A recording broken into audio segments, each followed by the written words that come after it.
It's Matt Sager. So yesterday I talked about release the Snyder Cut. It's finally happening. The Zack Snyder director's cut of Justice League is going to be on HBO Max when it launches in 2021, and lots of people are excited about that.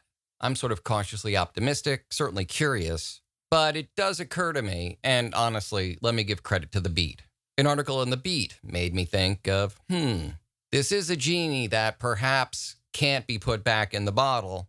Maybe it's more troubling than it is interesting. The Beat put out an article saying that, quote, releasing the Snyder Cut of Justice League sets a troubling precedent. And the gist of it is that, you hear about it all the time, toxic fans. They made such a noise about releasing the Snyder Cut, had this hashtag trending for, I think, just a little over 2 years now. And it could be perceived, I honestly think that this is just cashing in on people wanting to see this and seeing an opportunity to make money on Justice League 2 years later after it was kind of a disappointing commercial and critical flop. That now it could be reborn, get people to subscribe to HBO Max, make that money, and maybe even redeem the film. Kind of soft reboot in people's eyes, the image of the DC Extended Universe, which is still pretty bad for most people. Like, this is a chance for them to give the audience what they want.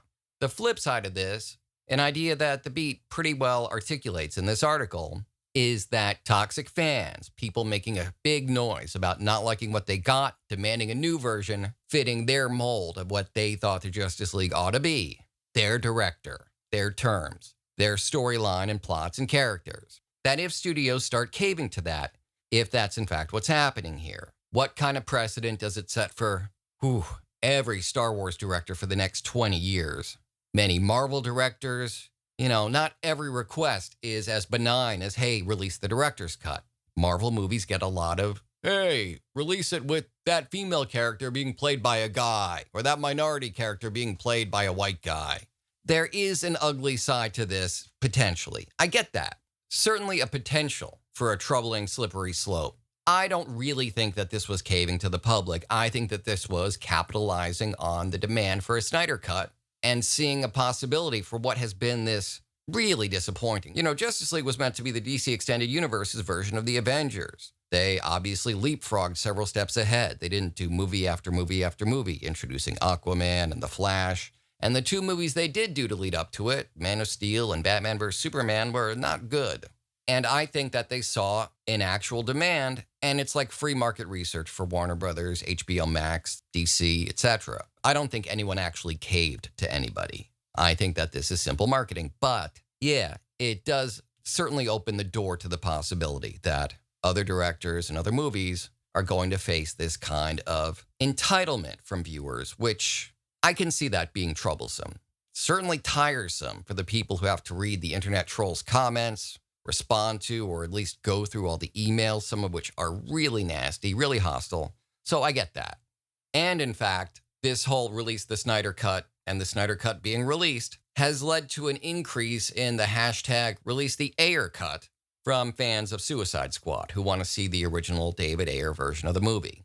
It is widely believed, and probably the case, that in the last 6 weeks before the movie's release, after seeing audience reaction to the film being pretty bad, keep that in mind, and audience reaction to the trailer being so great that David Ayer's film was chopped up, reshot, and edited to no end, so that his version of the movie is very different than the movie we ended up seeing, which was edited by the people who did the Suicide Squad trailer. If they don't like the David Ayer cut and they love the trailer, it actually makes sense. I mean, it would have made sense to postpone the movie and release better product, but in lieu of that, it makes sense to take the guys who are making the film, the promo, the trailer that people like, and just put the movie entirely in their hands. Although, for David Ayer, that's got to be very demoralizing. And for fans of the characters of Suicide Squad, I count myself among them, but I don't believe that there's some great David Ayer cut hiding, waiting in the wings. Just as I don't think that the Snyder Cut of Justice League, I believe it'll be different, but I don't believe it's going to be all that special or great. And I don't think that David Ayer's cut of Suicide Squad is anything other than something that turned off test audience after test audience, probably with good reason. That said, the hashtag is trending because fans are feeling entitled, empowered, and like they've got this momentum on their sides. Hey, they released the Snyder Cut. Why wouldn't they release the Ayer cut of Suicide Squad? Let's just keep this thing going. We own the film industry now. Exactly what The Beat warned about in this article. David Ayer himself, much like Snyder did, has actually been teasing this for a while. In fact, he responded to the news of the Snyder Cut of Justice League by posting an image of his own, accompanied by the text, quote, Mr. J's version of the beginning. Mr. J, obviously referring to the Joker, played terribly by the insufferable method actor, Jared Leto. The worst version of the Joker I've ever seen. I don't believe that if the Ayer cut is somehow released, there will be a better Joker. There will almost certainly be more of him, but it's still Jared Leto thinking he's channeling some... Just read the articles about how he behaved on set. Look at the little bit of footage that there is of him in the version of Suicide Squad that was released. I don't think more Jared Leto makes for a good movie, but hey, fans can hope for what they can hope for. David Ayer can wish for what he wishes for. But in fact, he's released a message regarding this release, the Ayer cut, saying on Twitter, quote, it's simply not my call or my IP, intellectual property. I love WB. It's always been my home studio. I fully respect and support the incredible path the DCU is taking under their stewardship. My cut of Suicide Squad may always be just a rumor, and that's just fine. See, that's graceful. I would agree with that. And yes, there was a terrible, fraught post-production on Suicide Squad that undoubtedly made a lot of people involved, David Ayer in particular, unhappy. But I can't imagine they're going to release a special Ayer cut of that film. I think that they're all about the upcoming James Gunn soft reboot, The Suicide Squad. I think they would just prefer that Suicide Squad, the original film, be left alone and ideally forgotten as soon as possible. I think that would be in everybody's best interests. But, as I said about Justice League, some at Warner's, DC, and or HBO Max might see this as an opportunity. And depending on your point of view, either knuckle under the pressure, under the fans' demands, or capitalize on the opportunity the fans are giving them by sending out all these tweets, making it known what they want. And in fact, releasing the Ayer cut of Suicide Squad. And yeah, I admit it, I would watch it out of, if nothing else, morbid curiosity. As someone who really adores the Suicide Squad going back to their 1950s original version, and in particular, their fantastic series in the 80s. I count that series as among the best comics of all time, and as important, along with Dark Knight Returns and Watchmen. As someone who feels that strongly about the characters, and who hated the movie so much, thought that there was nothing redeeming about it, that it was a study, as people have said about the Fantastic Four under Josh Trank, a study in what not to do with filmmaking. It was just disastrous. And I would be curious to see if it was less disastrous under David Ayer's direction, unmolested, but I don't really expect it would be any good.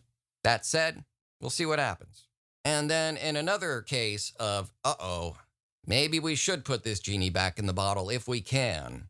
The release of the Snyder Cut was not just due to fan demand. It was stoked by a lot of teasing from Zack Snyder himself that, hey, my version was better. Oh my God, if you saw my version, you'd see Darkseid and so many other characters and plots and an entire second film.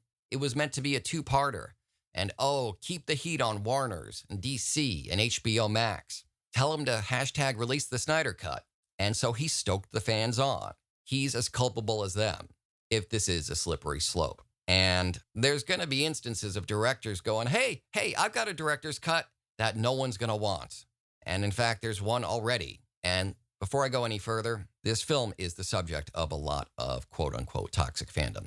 It's one of the few films that I would say toxic fandom is probably an appropriate description for much of the response to this film. So when I tell you that I really despise this movie, it's not because there are women in it. I happen to think the cast, some of the most talented performers there are right now. I think the direction was abominable. The writing, pathetic. 85% of the script was vamp on camera, on a green screen, not knowing what or who you're meant to be interacting with. Do improv about this supernatural material that I don't even know exactly what it is yet, but it's going to be super fun. Ghostbusters 2016. There's a lot wrong with it. Again, the cast is not really included there, other than they did as they were directed, and they were directed terribly by Paul Feig. And Paul Feig disclosed to Collider back when the film was released that he's got a director's cut waiting in the wings, just waiting for the fans to demand it. a 3.5 hour cut of Ghostbusters 2016. Because maybe if it were longer, it would be better. He said, quote, "The editor's first cut was 4 hours and 15 minutes, and I trimmed that down to a slim 3.5 hours. We generate a lot of stuff, and I always want to have the underpinnings of a big emotional story. And because of that, it just added a lot of extra scenes that as you're going through, you know you're going to have to make a lot of choices because I knew I had to bring this down to under 2 hours. Yeah, editing is part of creation." Back to Feek's quote, "You just start weeding and saying, what do people want to delve deeper into and what do we want to just kind of skirt through and get to the fun parts?" Yeah, he's describing editing. It's not that complicated. It's essential if you want to produce anything of any kind of value. I edit this podcast if I ever start rambling. When I write, the process is called killing your babies, and you do it before you publish or release anything. Because just garbage that you spew out onto the page, even if it's inspired garbage, people don't want to see, hear, or read every dumb thought that occurs to you. Ghostbusters was bad. Sorry, Paul Feig. Got a lot of good credits under your belt. And I'm very sorry to the cast who deserved much, much better. But the last thing Ghostbusters needs is to be brought back in a 3.5 hours director cut. And that, of course, with the announcement of the Snyder Cut being released, people have been bringing up this interview from Collider, saying, hey, wouldn't it be funny? Wouldn't that be terrible? Putting ideas in people's heads that should not be there. It is my sincere hope that Suicide Squad is left alone. If the Ayer cut does end up being released, so be it. And similarly, look, it doesn't affect me if a 3.5 hour Ghostbusters is released. I promise you I'm not going to watch it, and so I apologize, I will not review it. But Feig has been on Twitter saying that he's got the cut and he could release it, a 3.5 hour version of Ghostbusters 2016. And, well, people get ideas. Not all of them are good. To all Ghostbusters fans, I wish you all the best. I do not feel toxically about Paul Feig or the women who starred in this movie, who, again, are some of the most funny, talented performers working right now, and who I don't think this film should be around as much as anything because it's a terrible representation of their talent. It's also not a great thing for Paul Feig's resume, although he seems to be really sticking by his guns, saying that it's a classic and the director's cut should probably be released. I humbly disagree, and this is where I turn to that article from The Beat and say, yeah, oh my God, this is a slippery slope, a troubling precedent. Please, no more director's cuts. Or let's do them sparingly. Like Blade Runner, Watchmen.